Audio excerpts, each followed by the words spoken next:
So I've owned the Canon R6 Mark II for just over a year now, and it's been a workhorse of a camera for me. I've used it for pretty much every single client project and every YouTube video you've seen over the last year. It has served me extremely well, and I was really excited to upgrade from the original R6 because this one had a lot of updated features for video production. So I'm going to share with you the good, the bad, and the ugly when using the Canon R6 Mark II for video. So let's get started. So let's start with some of the pros, and I'm going to start with actually the ergonomics of this camera. It honestly feels amazing to hold in the hands. I find the grip perfect. I really love how they switched the power dial and the mode dial for photo and video so that they're independent of one another, because that was actually something I didn't really like on the Canon R6 Mark I. Since there is a dedicated photo and video dial, essentially you have two cameras in one, because no matter what settings you have in one mode, it won't affect the other. This is useful for me because I remember the first Canon R6, you couldn't have custom modes for video because you would have to actually switch that dial to custom and it would automatically switch to photo mode. Now you have those three custom settings, both for video and photo. And it's really useful if you're doing anything like event video where you want to quickly swap between certain frame rates like 24, 30, and 60 frames per second. I know that may seem like a small thing, but it was something I really appreciated. And of course, the other sort of small thing is if you come from another camera that isn't sort of like this prosumer level, you typically only have one, maybe two dials for adjusting settings such as shutter speed, aperture, and ISO.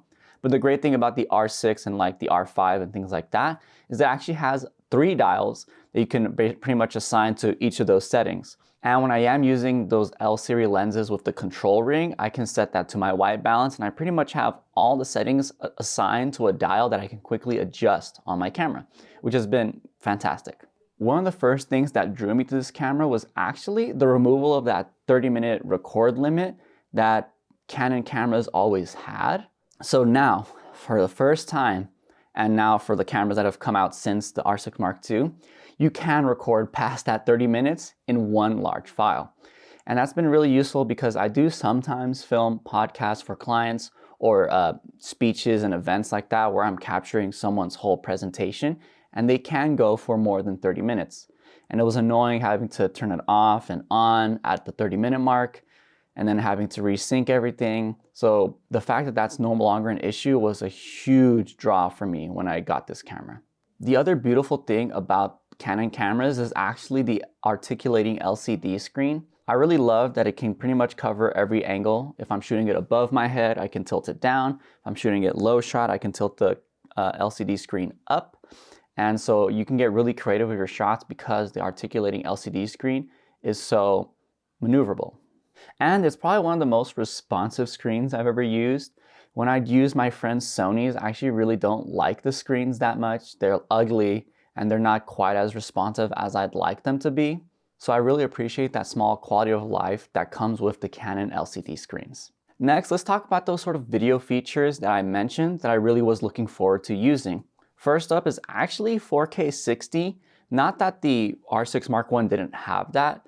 The real difference here is that it was uncropped, which was really nice. The crop wasn't that noticeable in the R6 Mark I, but it was sort of annoying to me that for whatever reason, the framing wasn't exactly how I liked it when I would switch into that mode. And so having it uncropped and also oversampled from 6K, because the sensor is a 6K resolution, means that you get really high quality, sharp 4K 60 straight out of this camera, which is phenomenal. And if you are someone who likes ultra slow-mo, this camera can shoot up to 180 frames per second in 1080p. I've only used this for a few specialty cases, but if that's something that really excites you, it is something that is possible in this camera. The other new feature I was really looking forward to using was false color. However, in real-world use, I didn't find it that useful. It wasn't always easy to just quickly turn on and off, so that you can quickly, set the exposure, then go to shooting immediately, especially because most of my projects tend to be event work. So I'm more run and gun, sort of things need to be done really quickly. So I ended up using zebras a lot more, which is something that was available in previous cameras. But nonetheless, you have both of these exposure tools at your disposal. And I've really found that zebras is probably my preferred method right now next to the histogram. I personally like to set the Zebra 2 to 95% so I know what's clipping. And then Zebra 1, I try to set to skin tones, which is apparently 55%. And although it's not 100% accurate because it does add plus or minus 5% on that IRE value, it's useful enough and it's worked well enough for me. And throughout the whole year I've used it, I've been able to capture a ton of projects well exposed, even in C-Log 3. Speaking of C-Log 3, I really love the log curve of C-Log 3. It's definitely not as good as something like C-Log 2, but it gets the job done. And for doing client work, it really helps to, up the video quality by giving you that 10-bit and roughly, I think it's about 12 stops of dynamic range out of the camera. You lose the ability to shoot in C-Log 1, but it was never a log profile that I used anyway. So, so be it. Another great feature that I use a ton actually is the overlays, and not just the simple 3x3 grid that you come standard with many cameras. It's actually this vertical 16:9 overlay that you can set on the camera screen so that you can help frame vertical videos while you're shooting horizontal. It's actually something I'm using right now so that I can potentially repurpose even this video into vertical bites for social media, YouTube Shorts, TikTok, things like that. And it's been really useful when doing client work because oftentimes you do want to have that capability to reframe for vertical, but constantly switching from vertical to horizontal and having to do multiple takes of the same thing can get really daunting and time consuming when doing client work. So this has been a really game-saving feature for me and has been really clutch. Now, these next features aren't new to the Canon R6 Mark II, but are things that really improve the quality of life when using this camera. First up being redundant recording. As a working professional, you really don't want to lose the data that's on your SD cards. So having the capability to have two SD cards and actually being able to record video to both of them at the same time has been honestly a very calming experience and stress reliever for me because I don't have to worry about one card failing and losing all the client's information from that shoot. Of course, there is still a likelihood both cards could fail, but I'm really reducing my chances by having that redundant recording and having those two SD cards. And so far, fingers crossed, there has been no issues whatsoever, and it's just a really nice feature to have. And I was also really impressed by the noise reduction capabilities of this camera.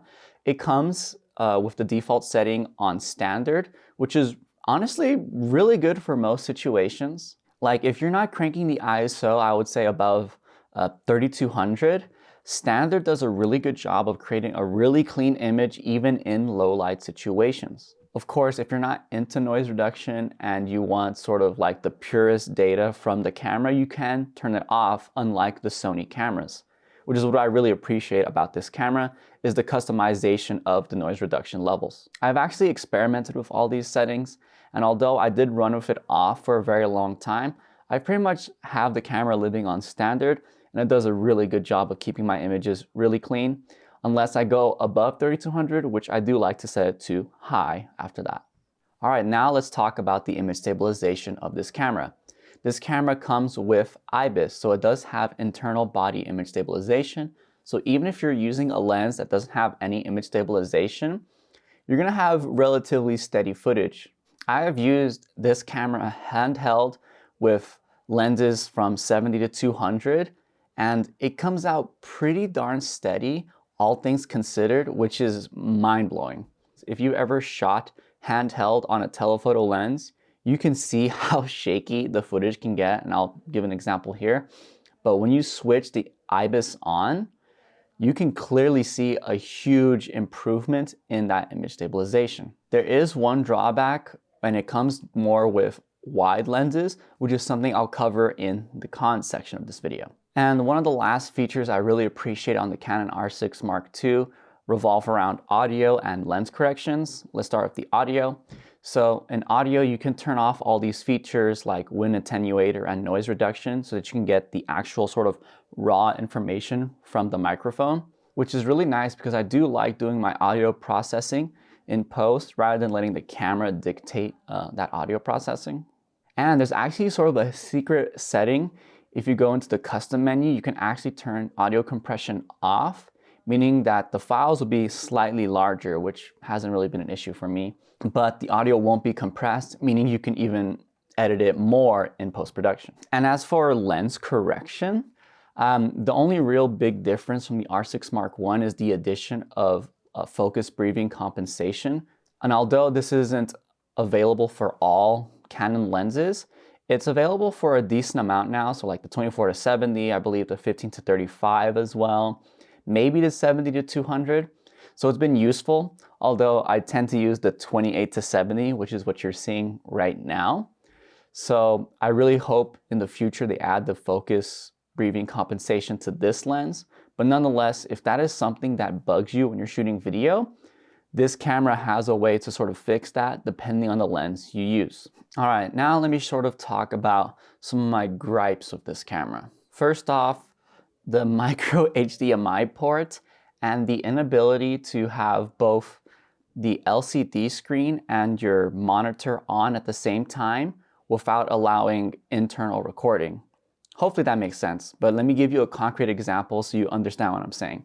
So I do like to rig my Canon R6 Mark II, especially for client work, with a bunch of accessories. You know, you got the mic, you got your monitor, you got the side grip, things like that, with a fat lens and a matte box, and boom, you look like you're a bona fide professional in the video world.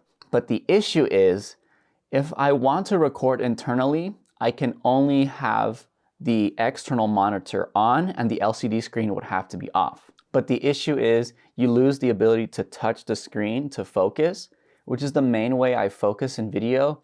And I guess that's sort of a limitation on myself. And it's only really an issue if you're using like a crowd shot or you have a scene with a bunch of different subjects where the camera is going to be hunting between them. And so I've had to learn to use some other focusing methods. And that's sort of annoying and something that I wish they would just not limit on the Canon R6 Mark II, because I'm told on the R5 that's not an issue.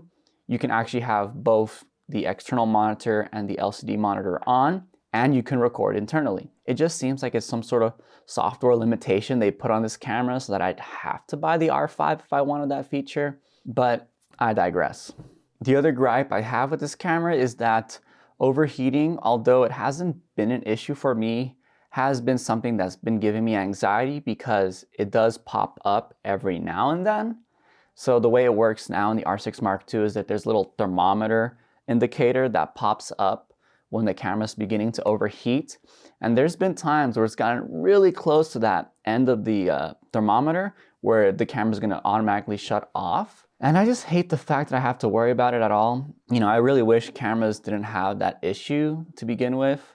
I imagine it's, you know, a hardware, software limitation. You know, they're trying to fit all these features into a small, compact form, and there's no sort of like vent or fan internally. So I can imagine that this is an engineering issue, but it's still just unfortunate because, you know, when I see my buddies using their Sonys or even my iPhone, for example, I never really run into an overheating issue. And I think that sort of depends where you live too. I used to live in Southern California, where it's pretty much warm, if not hot, most of the time.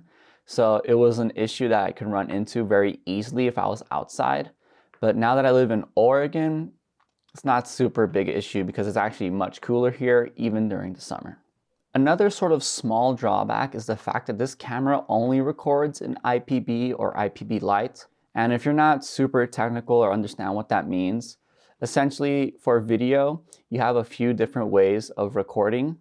One is all eye, which just means every frame actually gets recorded onto the camera, resulting in two things: better image quality, easier to edit, and I guess three things: much bigger file sizes. Versus IPB, it is actually recording every, I don't know what the math is, but every 4 pictures, and then it's interpreting the frames in between. So you end up with smaller file sizes, technically harder to edit, and theoretically lower image quality. It hasn't been an issue for me. I pretty much only use IPB Lite because I do really appreciate having really small file sizes, especially because I do like to shoot in 4K C-Log 3, 24 frames per second, sometimes 60 frames per second. So if I were to shoot that in all-eye, I would need 4 times the storage than I use right now. And I already have pretty much like 8 terabytes filled up from just 2 years of shooting on Canon R6 cameras. So it's a drawback that I'm willing to live with, but I know if you're a video person, you really do appreciate having that all-eye option. All right, moving on, I actually want to talk back to that point about this camera having really good IBIS. The only real drawback I've found with it is when you're using wide angle lenses. I would say it starts around maybe 30 millimeters and below, but if you have IBIS on, you'll tend to see if the camera shakes even just a little bit, that the corners of the image will wobble. And the wobble is like this really weird, jello-y, I don't even know how to describe it, but it's so ugly in my opinion. Luckily, it really is only the corners of the image. And if you really have shaky footage with IBIS on, you really can't turn IBIS off, I guess, is what I'm realizing, unless you turn off both the IBIS and the lens image stabilization. But really, it just means that if you're gonna shoot with a wide angle lens, I try not to really, one, do it handheld, and then two, I guess, don't really get it shaky. I guess, I don't know, I don't have a second one, it's just don't shoot it handheld. And sincerely, that's pretty much all the downsides I've really found with this camera. It's been nothing but a delight for me to use this past year. I've been really happy with the image quality that comes out of it. The autofocus has been amazing. I've been able to create better projects because of this. I've pushed myself when it comes to really mastering C-Log3 and color grading and things like that. I've even come to really understand how to expose C-Log3. I tend to expose to the right is what they say, just so I can have a cleaner image when it comes to noise and the shadows.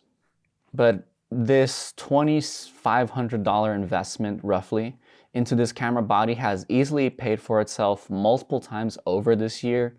Actually, 2023 was the best year I've had with my production company with Mateo. And now that I'm in Oregon, I'm starting my own one, and that's a whole separate topic for another discussion. But this camera will continue to be a big part of my video production process. If you're looking to learn more about how to set up the Canon R6 Mark II for video, I have a whole tutorial you can check out here. Thank you all for watching all the way until the end. I really appreciate it. If you have any questions or thoughts, please feel free to leave a comment down below. I will also leave affiliate links in the description for you to check out this camera for yourself and the other equipment I use to make content just like this. So with that, I wish you all the best. Peace.